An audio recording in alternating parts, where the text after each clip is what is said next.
Kim layık basadı? Құдай тағала лайк басқан саусағына құт береке берсін. Енді лайк баспағандарды ештеңе айтпай ақ қоямын. Өздерің.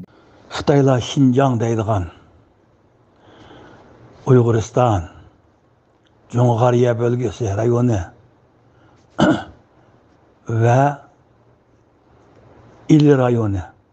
Şu 3 rayonni tarkib topgan bir coğrafiyani Uyg'uriston deyolmaysan. Haqqing yo'q.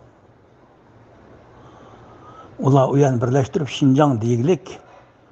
Yeni yurt deydi, yani yeni açılgan yurt degan ma'noda. Buning o'zi Xitoyning emasligining ochiq dalili. Demişki Shandong, Shanbay, Henan, Hebei, Guangdong, Guangxi qo'ymading. Chunki bu yaqinda besib olgan yurtning bo'lg'achqa, yeni besib olgan yurt ma'noda Şinjan dedi. Mana bu Şinjan degan yurt 3 rayondan tarkib topgan. Uyg'uriston, Jo'ng'ariya va İli vodiysi. Mana bu 3 rayonni qo'shiblam Uyg'uriston deyolmaysan. Desang öz qandaşlarың bilan shu yurtning haq egidorlari bilan dushmanlashsan. Xitoy qilib qilib, bizning do'stlaring bilan dushmanlashsan. Bu yurtni Sharqiy Turkiston deysan. Chunki bu yurt Turkiston coğrafiyasining sharq taraflarida va turk irqidan bo'lgan Uyg'ur, O'zbek, Qirg'iz, Qozoq, Tatar, shunga o'xshash biz bilan bir dindan bo'lmasa-mu, bir qondan bo'lgan Shiva, Mo'ng'ul, Dog'ur bularning o'rtaq yurti. Shuning uchun Türk irqining yurti bo'lg'achqa Turkiston va sharq tarafda bo'lg'achqa Sharqiy Turkiston. Agar bu coğrafiya mustaqil bir davlat bo'lsa, ismini Sharqiy Turkiston qurishdan boshqa charan yo'q seniki. Ne Qozog'iston qo'ya olmaysan, qo'yolmaysan. Ne Qirg'iziston qo'ysan, qo'yolmaysan. Ne Mo'ng'uliston qo'ysan, qo'yolmaysan. Ne Uyg'uriston qo'ysan, qo'yolmaysan. Onun için bu yurtning ismi Sharqiy Turkiston. Ama bizning maqsadimiz bundaq bir Sharqiy Turkistonni Uyg'urlarni Xitoydan qaytarib elib Uyg'urning yurti qilish emas. Chunki bu mumkin emas. Xitoy bermaydi. Alanmaymiz. Başka milletler mi? Kazaklar, Moğollar ve başkalar bu yurtni talashadi. Onun için bizning maqsadimiz kuchimiz yetmaganda yo'g'onga esilib emas. O'zimizga ham ait bo'lgan, bizdan boshqa hech kimning haqqi bo'lmagan bir to'proqlarimizni qanday qilib Xitoydan qutuldiramiz? O yurtning ismi Uyg'uriston. O yurtda Uyg'urdan boshqa millat yo'q tarixdan beri. Xitoylar yaqinda kelib besib olib, 5000 yildan yaqin mening yurtim tosh to'proqlarini ham bermayman Uyg'urlarga da'vat qiliq. O yurtning ismi Uyg'uriston. O yurtda gerçi asıllık milletler yaşab o'tirlik. O'zbeklar, Qozog'lar, asosan yo'q Qozog'lar, Mo'ng'ullar, Qirg'izlar degandek. Ama bular ba'zilari yaqinqi zamonda ko'chib kelgan, masalan O'zbeklar 100 yil mobaynida ko'chib kelganlar. Ama ba'zilari Qirg'izlar va Mo'ng'ullar gerçi biraz uzun zamanlardan beri shu yerda yashayotgan bo'lgan bo'lsa-mu, ular yani nayt oz sonliq bir qandoshlarimiz. Ular ama o yurtda yashash haqqi var ama yurtga ega bo'lish haqqi yo'q. Yani yurtga ismini qo'yish orqali yurtga hokim bo'lish haqqi yo'q. Ama yurtda yashash haqqi var. Çünkü uzun zamandan beri şu yurtda yashab kelganlik Mo'ng'ullar 800 yildan beri yashab kelganlar şu yurtda. Şu aşı Kordo'nun atrofidagi Mo'ng'ullar qarshidagi 800 yildan beri yashab o'tirlar. Ondan keyin ular shu yerda yashash haqqi var. Ama o yurtni tartib edib mening deb mustaqil bo'lish yoki bo'lmasa ismini o'zgartirish haqqi yo'q. Bu yurtning ismi Uyg'uriston. Bu yurt Uyg'urning yurti bu. Uyg'urdan boshqa hech kimning haqqi yo'q. Depaqsinchi qana, Qirg'iz depaqsin meni deyolmaydi. Mo'ng'ul deyolmaydi, Qozoq deyolmaydi, O'zbek deyolmaydi. Faqat Xitoy tajovuzchi bo'lg'achqa o zo'migarlik qilib davotidi.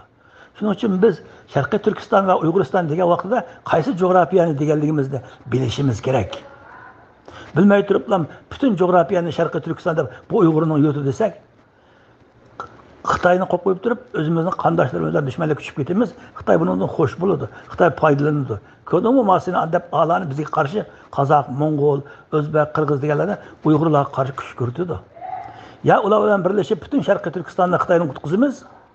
Agar ular uningga kuchi yetmasa, arzu qilmasa, biz o Jo'ng'ariya bilan İli vodiyasini qo'yib turib, hozir kelajakka avlodlarimizni qoldirib qo'yib turib, o'zimizning yurtimiz Uyg'uristonni, hatta Uyg'uristonning bir qismini bo'lsa-mu qanday qilib Xitoydan qutuldirib elib, Uyg'ur millatini shu qutuldirib olgan to'proqlarimiz ichida mustaqil hokimiyat ostida o'z ma'rifimiz bilan tarbiyalab bir millatni sog'lom aql, sog'lom badanda bir nüfus soniga akilimiz. Mesela 20 milyon, 30 milyonga akilimiz.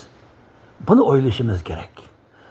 Qo'ng'imda ishton yo'q, etim majangul deb buni qilolmay o'tib, Uyg'uristonning yerimini o'simi bir parcha to'proqni ololmay o'tib, butun Uyg'uristonni yetmagandek texe Jung'ariyani va Ili vodisini Qozoqqiraqman, Qirg'izqiraqman, O'zbekqiraqman, Mo'ng'ulqiraqman Xitoydan olamiz desak, qo'ng'ida kuladi.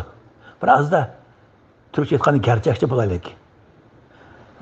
Birazda vaziyatni tushungan holda düşmanni bilgan, o'zimizni bilgan, ya'ni o'zimizni bilgan, o'zgini bilgan holatda bir siyosat elib berishimiz kerak. Biz kim? Bütün Uyg'urlarning ichida 10 dan kishi yo'q Kalashnikov etishni biladigan. Bilsam 10 dan Kalashnikovdan nima ish qilasan? Bir misol bu endi. Onun qarag'man Xitoy 25 milyon desakmi Xitoyni biraz mübalağa qilib devasak, har birisi atom bombasi yetishini biladi desak bo'ladi. Bu aradagi kuch farqini ko'rgan vaqtida haddan bilan bo'lsa sen. Hamma Jung'ariyani ilvozga qo'shgan Sharqiy Turkiston g'alabasini qilmay, Uyg'uristonni, hatto Uyg'uristonning yerimini, bir qismini qandaq edish ko'rmamsa Turkiyani. Ash burnining ichidagi eng ichidagi qil Gretsiyaningki, Yunonistonningki. Şu ahvalda. Çünkü mecbur qalğanda şundaq bo'lgan. Halbuki şu bir imzo bilan şu yani Gretsiyaga berilgan kundan bir kun burun, ya bir yil burunmi deyli, Turkiyaning topraqlari Kenyaga bordi, Janubiy Afrikada. Kenyaga bordi. Atrofda Mauritaniyaga bordi. Mayaqda Yemanga bordi. Şu Yevropada Avstriyaga bordi, Viyanaga bordi. Mecbur bo'lganda inson her narsaga rozi bo'ladi. Aqlimizni ishlataylik.